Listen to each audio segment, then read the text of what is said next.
নমস্কার, জয়শ্রী রাধে। শ্রীঅঙ্গন রন্ধনশালা ইউটিউব চ্যানেলে আপনাদের সবাইকে স্বাগত। আমি দীপান্বিতা। আজকে খুব সহজে কিভাবে এঁচোড় রান্না করে ভগবানকে ভোগ দেওয়া যায় সেটা শেয়ার করতে চলেছি। আপনারা দয়া করে পুরো ভিডিওটা দেখবেন। প্রথমে এঁচোড়টাকে বানিয়ে নিতে হবে, তার জন্য একটা পাত্রে জল নিয়ে নিলাম।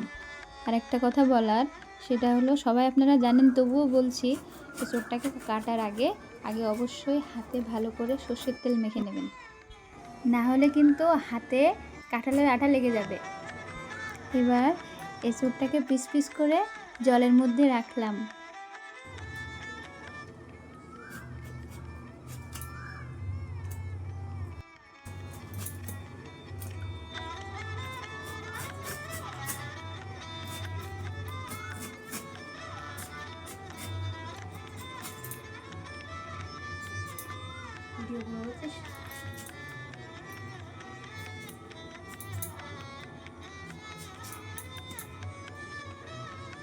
এখানে একটা ইজি ট্রিক্স আপনাদের সাথে শেয়ার করতে চাই। এঁচোড় গরম জলে ভাপিয়ে নিলে এঁচোড় থেকে পুষ্টিগুণটা সব চলে যায়, কিন্তু এখানে আমি যেটা করেছি সেটা হলো গরম জল করে নিয়ে সেটার মধ্যে এঁচোড়টা দিয়েছি, আর একটু হলুদ ওটার মধ্যে অ্যাড করে দিয়ে ওটা ভালো করে ধুয়ে নিতে হবে।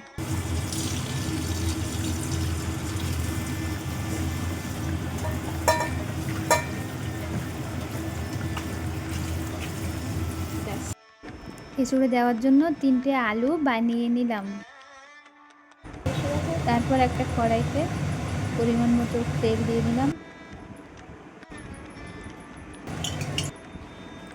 আমি এর মধ্যে চিমনিটা অন করে নিলাম, যেহেতু কড়াইয়ে তেল দিয়েছি। তেলটা গরম হওয়ার পরে দিয়েছি শুকনো লঙ্কা, তেজপাতা, জিরে ফোড়ন। তারপর গোটা গরম মশলা একটু গুঁড়িয়ে নিয়ে ওটা ফোড়ন দিয়ে দিলাম। দেখুন এই চোখটা আমি ভালো করে ধুয়ে নিয়েছি, তারপর কড়াইতে আস্তে আস্তে দিয়ে দিচ্ছি।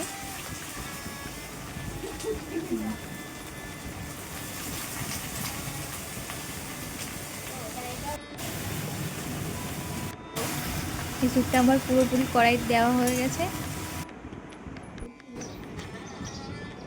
ব্যাস, এবার এভাবে নাড়াতে থাকবো, নাড়িয়ে দেব। তারপর ঢাকনা দিয়ে দেব। ঢাকনা দেওয়ার 5 মিনিট পরে ঢাকনাটা খুলে দিলাম। এভাবে 5 মিনিট পর পর ঢাকনা দিয়ে দিয়ে অল্প আছে এঁচোড়টা নাড়তে থাকুন, নাড়তে হবে এভাবে। তারপর একটা সময়ে পরিমাণ মতো লবণ আর পরিমাণ মতো হলুদ দিয়ে দেব।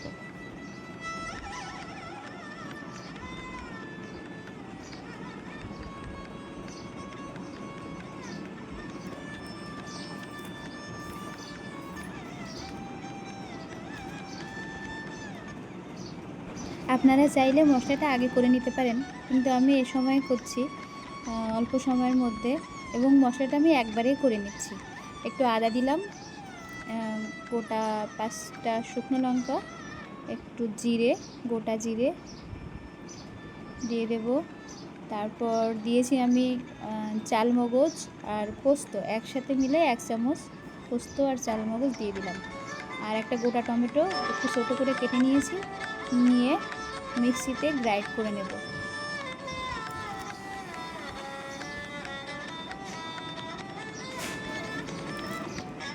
এঁচোড়টা যত নাড়বেন ততটাই লবণ হলুদ মিশে যাবে, এবং বেশ সমস্ত এঁচোড়গুলো বেশ লবণটা ঢুকে যাবে, টেস্টি হবে।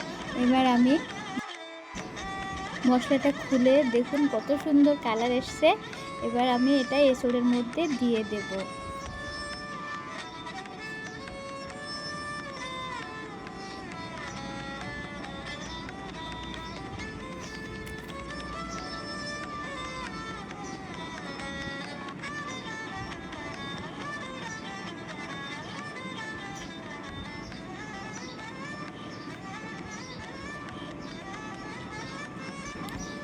এভাবে মশলাটা মেশানোর পরে ভালো করে মিক্সড করে নিতে হবে।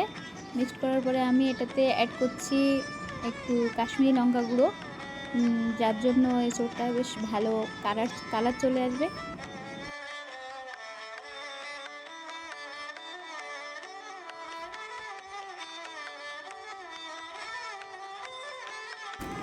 এবার কষানো মশলার সাথে আমি সামান্য একটু জল দিয়ে এটা আমি আবার ঢেকে দেব।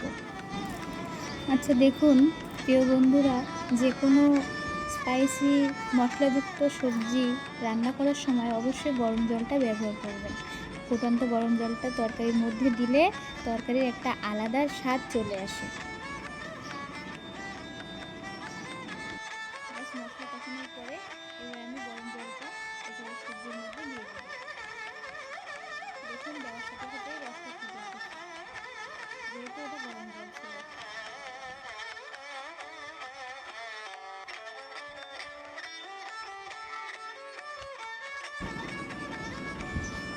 এভাবে এঁচোড়টাকে বেশ 10 মিনিট 5 থেকে 7 মিনিট পর্যন্ত ফুল আছে আমরা রেখে দেব, ফুটবে, ফুটতে দিন। এবার দিয়ে দেব স্বাদ মতো চিনি। আমি চিনি খুব বেশি ব্যবহার করি না, কারণ সবজির মধ্যে চিনিটা আমাদের বাড়ি কেউ পছন্দ করেন না, ওই জন্য আমি চিনিটা দিই না। এবার দেখুন আমি একটু বাটার দিয়ে দিচ্ছি ঘিয়ের পরিবর্তে।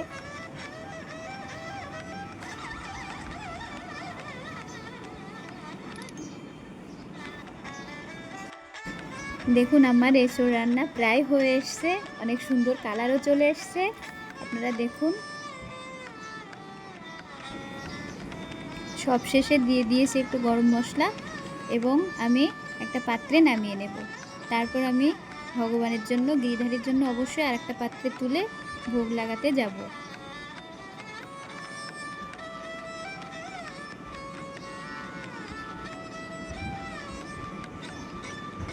তো রাধে রাধে বন্ধুরা, যদি ভিডিওটা ভালো লাগে তাহলে অবশ্যই লাইক, শেয়ার এবং সাবস্ক্রাইব করবেন।